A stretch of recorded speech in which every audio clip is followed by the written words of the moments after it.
Hi homeschoolers, it's me Jazz again from Hidden Library Homeschool, and I'm back with another homeschool book haul. Well, most of these books are for homeschool, some of them are for me also.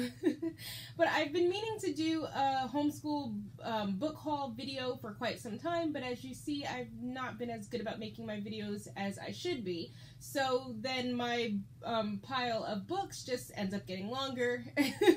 So I'm gonna have to break this up into a couple of different videos, but I'm not gonna make any promises as to when those videos are gonna come out, because as you can see, I'm really bad with keeping my promises of making videos, which I'm trying to get better at, so, you know, don't get mad at me. Anyway, let me get into the books that I have, and like I said, some of these books are going to be for next year. I feel like, especially around this time of year, November or so, I get an itch to buy new books for the upcoming year.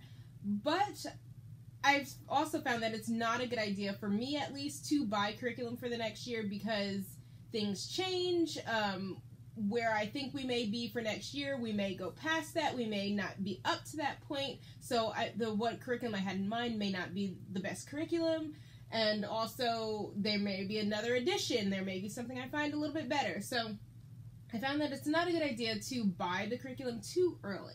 But since I want to, you know, buy a little something, I found that it's okay, for me at least, to buy literature books early. Because you're not going to get upset about Pippi Longstockings or Anne of Green Gables. It's still a good book to have on your shelf. It's not like a writing curriculum that your kid may or may not work for your kid. You know, if it's a classic book, it's a classic book.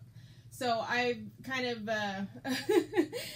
filled in my want to buy things, books and curriculum, by just buying literature books. So this is, a lot of these books are going to be for next year. And I also like to have them on hand, because if I have time to read them throughout the year, I can pre-read them before the summertime, before I'm, you know, curriculum planning and all that kind of stuff, and already have those read and know when I want to use them. Because I've also found that sometimes I will have a book that I think, I'm going to use this in 2nd grade. This is going to be a perfect book for 2nd grade.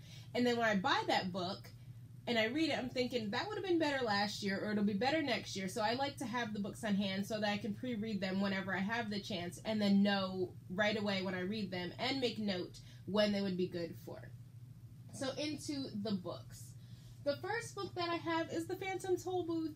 One of my favorite books when I was a kid. I was really hoping to do this book in 4th grade for next year, but I just think that it'll be better if we wait until 5th or 6th grade, just because I think it'll just be more appreciated then. Not like a kid, a 9-year-old can't appreciate it, but I just think that it'll be a much better received if we did it, just waited a year or two after when I originally wanted to do it.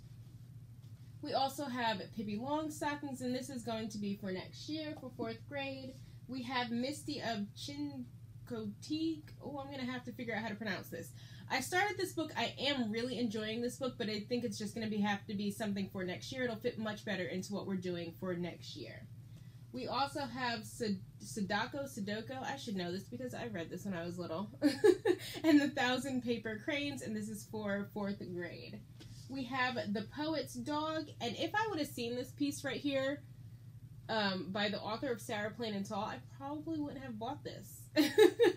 Don't shoot me, but I was not a fan of Sarah Plain and Tall. I reread that for last year for 2nd grade, and neither me or my son enjoyed the book. It just wasn't our cup of tea. And even this book I've tried to get through, and you can see it's pretty small, and I'm just not into it. Maybe the author is just not for me. I don't know. Anyway, we have the book.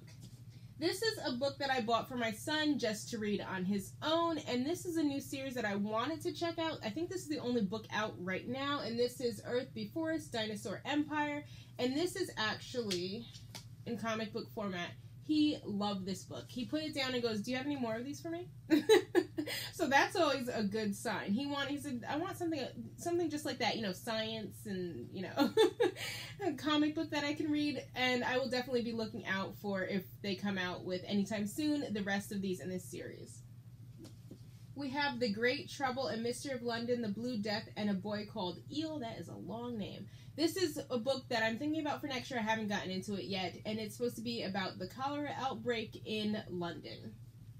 We also have the Jumbies. I always want to put an L in there and say Jumblies. This is a book about a Caribbean folk tale, or kind of like their boogeyman. I believe I haven't gotten into it yet, but I will be reading this whenever the time allows me, and it might be something that you'll see again for 4th grade. Another book that I got that I was thinking about using this year, and this is The Buffalo Bird Girl, and when I was looking for stuff on Native Americans, I saw this title and I bought this book. I kind of skimmed it over when I was online, but then when I got to it, I realized that this book takes place, starts out more in the 1800s, which we won't get into until next year, so we're going to save this book for next year. But as you can see, there are illustrations, there are photographs, so this is a book that we'll probably be using a lot of, and I know that there's other books in this series also. We have Sticks Across the Chimney, and this is another book I started. We'll probably be using this next year. I just have to finish it and see how it goes, but it looks like something that will be used in 4th grade. This is a book I wanted to use this year, but I didn't. This is not really where I am. I got farther than that. My son took the bookmark out, so I lost my place. But this book is supposed to be taking place during Shakespeare's time, which is something that we just finished about 2 weeks ago. And I started this book over the summer, thinking it was going to be a great book, All the World's a Stage, a novel in 5 acts, but it didn't work for me. It didn't work for me at all. So I found other Shakespeare books that I wanted to use instead. It seemed like the writer tried very hard to use the language of the time, but wasn't successful with doing that throughout the book. And so it just didn't flow as well as I wanted it to. So we ended up not using this book. This book I have loved, loved, loved. This is by the same author as Babe by Dick King Smith, Pigs Might Fly. I so wanted to use this book this year just because I loved it so much. It was such an endearing little book about a pig and this farmer and this pig that is, again, like Babe, but it's a completely different story. It's funny, there's a lot of stuff going on there with the animals, but the topic and the theme will go a lot better with next year, so this is a book that we will be doing definitely in 4th grade. We also have Nurse Matilda, and this is what Nanny McPhee is based off of. I haven't gotten completely through this. I think that's not an illustration. There are some small illustrations in here, but this is another book that once I started reading it, I just figured it'd be better for another year.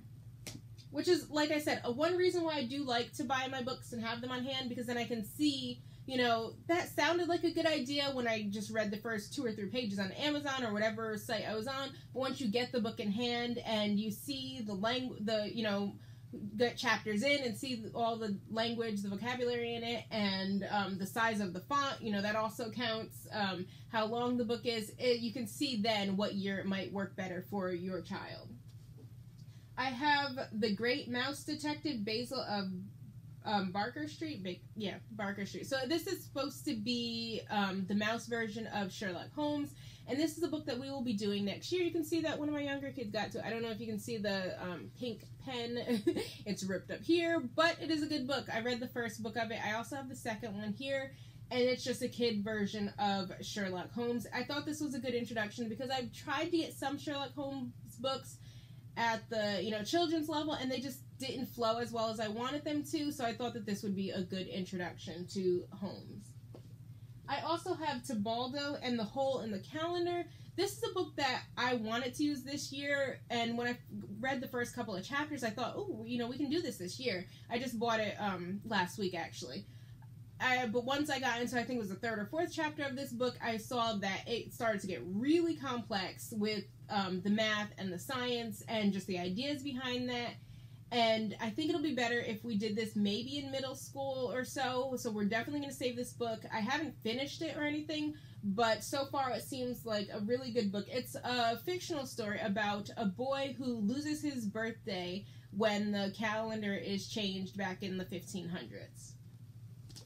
I have Mary Andromeda and the Amazing Eye, and this book is a book that the reviews and everything said, tying science into a novel, and, it's such a great book. It wasn't the case. This is supposed to be the first in a series, But it seemed like even halfway through this book, the most science you heard was the girl's name Andromeda and her sister's name Cassiopeia. It wasn't until halfway through that they said, kind of based, even slightly touched on anything sciencey. So this is not a book that we will be using. I actually will probably be donating this book. I didn't really enjoy this book. Yeah. So I'm not going to be giving this to my sons or anything like that. That's almost it. So, which is good because I'm at 10 minutes. So I'm going to wrap it up pretty quickly. I have the big timeline sticker book, and I was looking for a timeline book that wasn't too expensive and had stickers in it because I know it's something that we're not going to get to all the time. I don't know if I'm going to use this. This looks a little bit kind of cartoony, but it does get, I'm not going to be able to pull the whole thing out. It gets pretty long. And then there are stickers in here for different time periods. I think this would be good as a quick kind of overview. I don't know that I would use this as a main timeline. I'm still in the search for a good timeline book for history. I've seen a lot of the, the big name ones out there, but they don't seem quite right for us, so I'm, still on the lookout for that. And then myself, I am reading American Gods. This is a book that I've been meaning to read for a long time. I loved the HBO show that they have out there, and I'm looking forward to the next season. But I wanted to read the book, and I'm enjoying it. I'm not too far into it because, as you can see, I've got lots of kids' books to do, and I'm also reading to my kids during, for their curriculum that we're doing just right now. So I'm not too far into it. It's probably going to take me a while to get through this because just to have my own, reading time. But I am enjoying it, and I cannot wait to get through this book and also get to the next season of the show on HBO. So that's all for this book haul. I do have more books over there, piles of books that I want to get through and show you on a book haul. But thanks for checking this video out from Hidden Library Homeschool. Please like, comment, subscribe below. Bye.